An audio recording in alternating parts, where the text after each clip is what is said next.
তারেক রহমান সাহেবের প্রত্যেকটি বক্তব্য আপনারা লক্ষ্য করেন, প্রতিটি বক্তব্য হচ্ছে গঠনমূলক, কনস্ট্রাকটিভ, কোন বিভক্তি সৃষ্টি করা নয়, কোন অস্থিরতা সৃষ্টি করা নয়, নতুন কোন ইস্যু তৈরি করে ক্রাইসিস সৃষ্টি করা নয়, একটা ইউনিটি, গোটা জাতির একটা ঐক্য সৃষ্টি করে গণতন্ত্রে যাওয়ার পথকে সুগম করার কথা তিনি বলছেন প্রতি মুহূর্তে, প্রতিদিন, সপ্তাহে। এটা আজকে খুব সচেতন ভাবে কেউ কেউ চেষ্টা করছেন এই বিষয়টাকে ভেঙে দেওয়ার, কেউ কেউ চেষ্টা করছেন দেশে অস্থিরতা এবং একটা, আমি সোজা কথা বলি, এনার্জি তৈরি করা, একটা নৈরাজ্য সৃষ্টি করা, এবং তার অনেকাংশে সফল হচ্ছে বিভিন্ন জায়গায়, যে কথাটা এসানে বলেছে। আমাদের প্রত্যেকের দায়িত্ব হবে যে ওই জায়গাটাকে সচেতন ভাবে এড়িয়ে আমরা যেন জনগণকে সঠিক পথে নিতে পারি। আমি গতকাল যে খুলনায় যে ঘটনা ঘটেছে, আমি অত্যন্ত দুঃখজনক ঘটনা, আমি নিন্দা জানাই, এবং সেই সঙ্গে এটাও আমি প্রত্যাশা করি যে সুষ্ঠু তদন্ত করে দেখা দরকার যে কারা এগুলো ঘটিয়েছে। বিষয়টা অবশ্যই হওয়া দরকার, কারণ আমরা যেন দেখছি সোশ্যাল মিডিয়াতে পলিটিক্যাল এসছে যে শুরুটা কাকে দিয়ে হলো। গণতন্ত্রের কথা বলবেন, অথচ আমার মত প্রচার করতে গেলে আপনি সেখানে আটকাবেন। তারা তাদের মতামত কিন্তু আপনারা সত্যি প্রয়োগ করবে, এবং একটা শিশুকে পর্যন্ত তারা বেদম প্রয়োগ করতে এত দ্বিধাবোধ করবে না। এই ধরনের মানসিকতা নিয়ে কিন্তু কখনই বড় কিছু, মহৎ কিছু করা যাবে না। যারা তারেক রহমান সাহেব আমাদের নেতা, আমাদের আশা এবং এখনকার দিনে আমাদের ভরসা, আমরা সবাই অপেক্ষা করছি সেই মুহূর্তটার জন্য। আমার মনে পড়ছে একটি কথা, যে কথাটা বাংলাদেশ আরেকবার এইরকমই মানুষ অপেক্ষা করেছিল একজন নেতার জন্য। শেখ মুজিবুর রহমানের জন্য অপেক্ষা করেছিল 10ই জানুয়ারি যদি নামলেন তার আগের মুহূর্তে।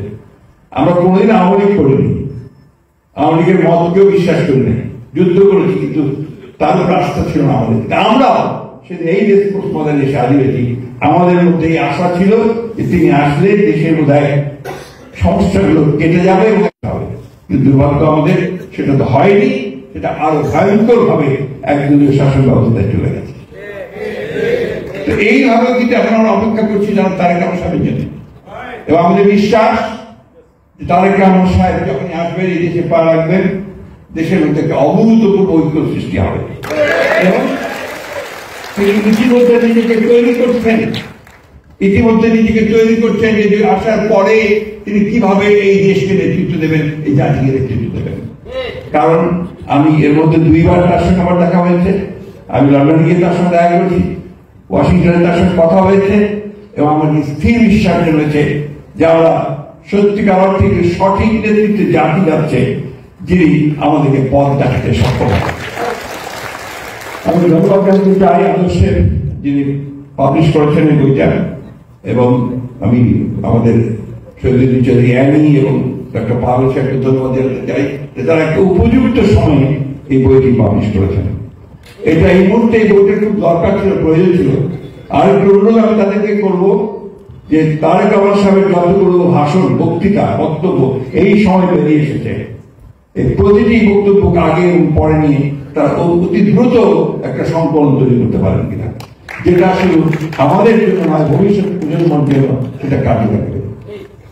আমি বক্তব্য দীর্ঘ করবো না। আমরা একটা ট্রানজিশনাল পিরিয়ড অতিক্রম করছি। এই ট্রানজিশনাল পিরিয়ড অতিক্রম করতে আমার মাঝে মাঝে খুব কষ্ট হয়, মাঝে মাঝে বলেই ফেলি যে ভেবেছিলাম হাসিনা পালিয়ে গেল, চলে গেল, এখন তো একটু শান্তিতে ঘুমাবো, শান্তিতে থাকবো, আর ঝগড়াঝাটি করতে হবে না, কথাও কারোর বিরুদ্ধে কিছু বলতে হবে না। কিন্তু বিধিবাম আমাদেরকে আবার কথা বলতে হচ্ছে, আবারও আমরা ভাবছি যে কবে আবার কবে তুলে নিয়ে যাবে, কিন্তু এইবার আমার বিশ্বাস যে আমাদের ইয়াং জেনারেশন যেভাবে এগিয়ে এসছে, আমাদের ছাত্র দল যেভাবে এগিয়ে এসছে, আমাদের বিভিন্ন স্তরের নেতারা যেভাবে এগিয়ে আসছে, তাতে করে এই ঐক্য আরো সুদৃঢ় হবে, এবং এখানে কেউই আমাদেরকে ভিন্নতা আমার দুঃখ, খুব কষ্ট যখন আমি দেখি যে আমাদের অত্যন্ত দায়িত্বশীল লোকেরা তারা এমন এমন কথা বলে যে যেখানে বিভাজন সৃষ্টি হয়। আরেকটি কথা আমি অনুরোধ করবো সবাইকে, অল কনসার্ন, দয়া করে কেউ দায়িত্বহীন কথাবার্তা বলবেন না, এমন কোনো কথা বলবেন না যে কথার জন্য জাতি আবার বিভক্ত হবে, এমন কিছু কথা বলবেন না যাতে এই যে জুলাই আগস্টের কথা আপনারা বলছেন, সেই জুলাই আগস্টের যে অর্জন, সেই অর্জন সম্পূর্ণভাবে ব্যর্থ হয়ে যাবে, সেটা যেন না হয়। আমার দুঃখ হয় যখন আমি দেখি অত্যন্ত দায়িত্বশীল লোকেরা দায়িত্বশীল পদে থেকে এমন এমন কথা বলেন যে কথাগুলো আবার আমাদেরকে বিভক্তির দিকে নিয়ে যায়।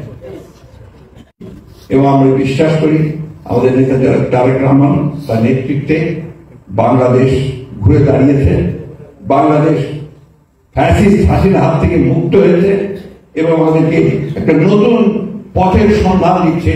সেই নেতা অতি দ্রুত আমাদের মধ্যে ফিরে আসবেন, আমরা অন্তত বুড়ো মানুষের শান্তি পাবো, অন্তত কিছুক্ষণ রেহাই পাবো। তো সেইভাবে আমি আশা করছি। আমি আজকের এই বই উন্মোচনের অনুষ্ঠানে আমাকে আহ্বান করার জন্য, কিছু কথা বলার সুযোগ দেওয়ার জন্য আমি অত্যন্ত কৃতজ্ঞ। সকলকে ধন্যবাদ জানিয়ে আমি আমার বক্তব্য শেষ করছি। শেষ বক্তব্যটা, নেভার গিভ আপ, কখনো গিভ আপ করবেন না, শক্ত করে দাঁড়িয়ে থাকবেন, কারণ আপনি ন্যায়ের পথে আছেন, সত্যের পথে আছেন, সুন্দরের পথে। ধন্যবাদ।